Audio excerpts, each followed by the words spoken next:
BJP ఎంపీలను సారంగి ముఖేష్కు గాయాలు.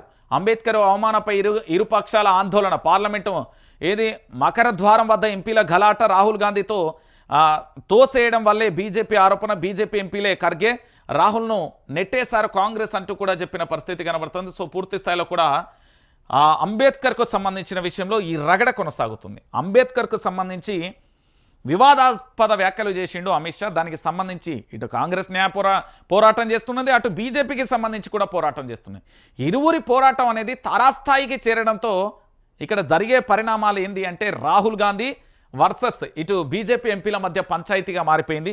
So అది దేశవ్యాప్తంగా జరుగుతున్న పంచాయతీ అనేది తెలంగాణ ప్రాంత బిడ్డలకు తెలిసిన విషయమే.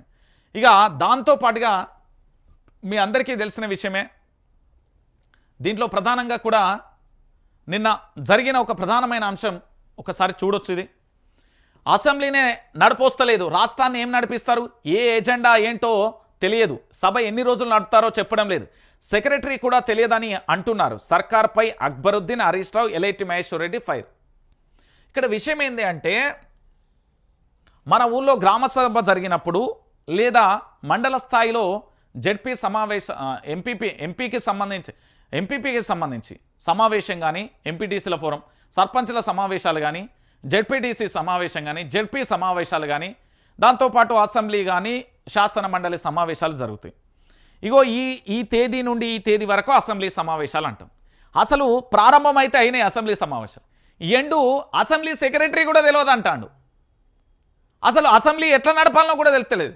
10 రోజుల, 15 రోజుల, 20 రోజుల, నెల రోజుల, 365 రోజుల, ఎన్ని రోజులు నడుపుతారు అనేది కూడా ఆయనకు కూడా క్లారిటీ లేకుండా పోయింది. అంటే ఇది తెలంగాణ సమాజం చాలా జాగ్రత్తగా ఆలోచించాలి. అసెంబ్లీని నడిపోస్తలేని వ్యక్తులు, సభ ఎన్ని రోజులు నడుపుతారో చెప్పలేని వ్యక్తులు ఈ రాష్ట్రాన్ని ఏం పరిపాలిస్తారండి తెలంగాణ ప్రాంత బిడ్డలారా? నేను మళ్ళీ చెప్తా ఉన్నా, ఇక్కడ తెలంగాణ సమాజం కూడా ఆలోచించాల్సిన విషయం ఏంటంటే వీళ్ళకు రాష్ట్రాన్నే నడిపోస్తలేదు. మరి అలాంటప్పుడు వీళ్ళు ఏ విధంగా పూర్తి స్థాయిలో కూడా అసెంబ్లీనే నడిపోస్తలేదు, రాష్ట్రాన్ని ఏ విధంగా నడుపుతారు? Diversion politics. నేను మళ్ళీ చెప్తున్నా, 365 రోజులలో జరిగిన క్లుప్తంగా చెప్తా. మొట్టమొదటిసారిగా కాంగ్రెస్ పార్టీ మార్పు పేరుతో అధికారంలోకి వచ్చిన తర్వాత బీఆర్ఎస్ పార్టీ నేతలకు 1000 కోట్ల రూపాయలు దాదాపుగా ఆఫర్గా చూపెట్టి కాంగ్రెస్లో చేంజ్ చెప్పారు. 1000 కోట్లు అంటే నేను ఎట్లా అంటానంటే గాంధీ కుటుంబానికి సంబంధించిన భూమిని 1000 కోట్ల రూపాయలు దారాదత్తం చేస్తారనేది నిన్నటి నమస్తే తెలంగాణలో ప్రధాన శీర్షిక అంశాన్ని. అంటే ఇతర వాళ్ళకు కూడా గంతే ఆఫర్ చేసి ఉండొచ్చు అనే అనుమానాలు రేకెత్తుతున్నాయి. దాని తర్వాత హైడ్రా పేరుతోని ఆగమాగం కూల్చివేతే అది సిరియా యుద్ధం జరుగుతుంది కదా, భీకర యుద్ధం కంటే ఘోరంగా కూలిపోయిన శిథిలాలను ఇప్పటి వరకు తొలగించని పరిస్థితి. హైడ్రా కూల్చివేతలను ఆపేస్తున్నాం, అక్రమంగా కడితే మాత్రం కూల్చివేస్తాం, ఇప్పటి వరకు కూల్చేసిన వాటిల్లో సంబంధం లేదన్నది.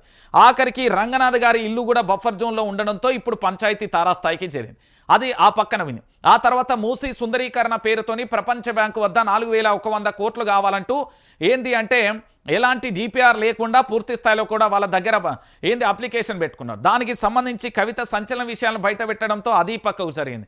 ఆ తర్వాత లగచెల్ల ఎపిసోడ్ తీసుకొచ్చి అరెస్ట్ల పర్వం చేసే ప్రయత్నం చేసిలు, అది జరిగిపోయింది. ఆ తర్వాత జర్నలిస్టులను తీసుకొచ్చి జర్నలిస్టులను అరెస్ట్ చేసే పరిణామం జరిగిపోయింది. ఆ తర్వాత తెలంగాణ తల్లి విగ్రహం కొన్ని రోజులు నడిచింది. ఆ తర్వాత రాజీవ్ గాంధీ విగ్రహం కొన్ని రోజులు జరిగింది.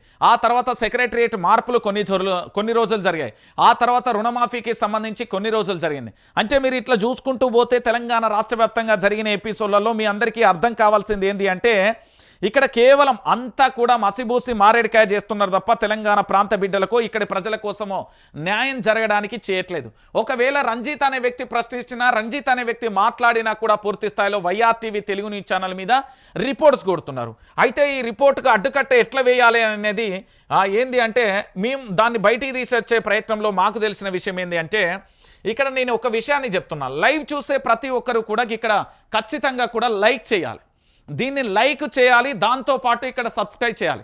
ఎట్టి పరిస్థితిలో మీరు లైక్ చేయడం మర్చిపోతే నా ఛానల్ అంటే తెలంగాణ ప్రాంతం మన ఛానల్, ప్రజా ఛానల్, ప్రజల ఛానల్, నాడు ప్రశ్నించినాం, నేడు ప్రశ్నిస్తాం, రేపు ప్రశ్నిస్తాం, ప్రశ్నే మన ఆయుధం, ప్రజలే మన లక్ష్యం.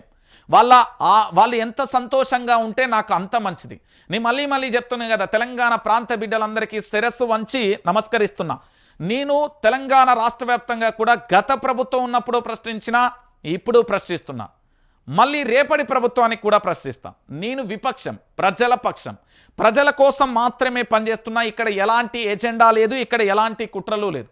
నేనేమంటున్నానంటే పూర్తి స్థాయిలో ప్రతి ఒక్కరు కూడా ఇక్కడ లైక్ చేయండి. ఎందుకు అంటే ఈ తెలంగాణ ప్రాంతంలో దాదాపుగా కొన్ని గంటల పాటు ఏంది అంటే ఎలాంటి పూర్తి స్థాయిలో గ్యాప్ లేకుండా నాన్ స్టాప్గా వాస్తవాలను నేను చెప్పే ప్రయత్నం చెప్తున్నా. ప్రతిరోజు కొన్ని గంటల పాటు తెలంగాణ ప్రాంత బిడ్డలకు నిజాలు చెప్తున్నా.